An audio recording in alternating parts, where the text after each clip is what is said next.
Hi friends, వైజాగ్లో Ola Uber పరిస్థితి ఎలా ఉందంటే మరీ టూ మచ్గా ఉంది. తెల్లవారుజామున 4 గంటలకి రైడ్ మొదలెడితే మళ్ళీ ఈవినింగ్ 10 o'clock కల్లా ఒక్క రైడ్ కూడా పడలేదు. నా సొల్యూషన్ ఏంటంటే దయచేసి ఓలా ఊబర్లు ర్యాపిడో నమ్ముకొని దయచేసి ఎవరు కార్లు అయితే కొనకండి. నిజంగా ప్రామిస్గా వైజాగ్లో ఊబర్ ర్యాపిడో ఓలా పరిస్థితి మరీ దారుణంగా ఉంది బ్రో. ఎలా ఉందంటే తెల్లవారుజామున 4కి రైడ్లు ఓపెన్ చేసి మళ్ళా ఈవినింగ్ 10 o'clock కల్లా పడితే ఒక రైడ్ పడుతుంది. ఆడు కమిషన్ గురించే రైడ్ ఇస్తున్నాడు.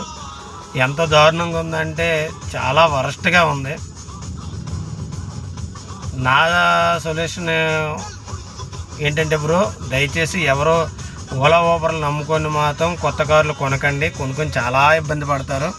బిజినెస్ లేదు, ఏమీ లేదు. ఎందుకంటే నేను ఆల్రెడీ 5 days నుంచి చూస్తున్నాను బ్రో, మరీ టూ మచ్గా ఉన్నాయి. 500 కూడా అవ్వట్లేదు. నిన్న వైజాగ్లో వరుసగా 2 days లీవ్స్ వచ్చాయి. అందులో సండే అస్సలు బిజినెస్ 1000 రూపాయలు మించి అవ్వలేదు. అంత దారుణంగా ఉంది ఫ్రెండ్స్. అందుకే ఓలా ఊబర్ చేసినప్పుడు నమ్ముకొని అయితే ఎవరు వెహికల్స్ కొనకండి. నా సొల్యూషన్ పాయింట్ ఏంటంటే అసలు మోటార్ ఫీల్డే బాగోలేదు ఫ్రెండ్స్. కాబట్టి అందరూ చెప్పాలనుకున్నాను, చెప్తున్నాను ఫ్రెండ్స్. Thank you.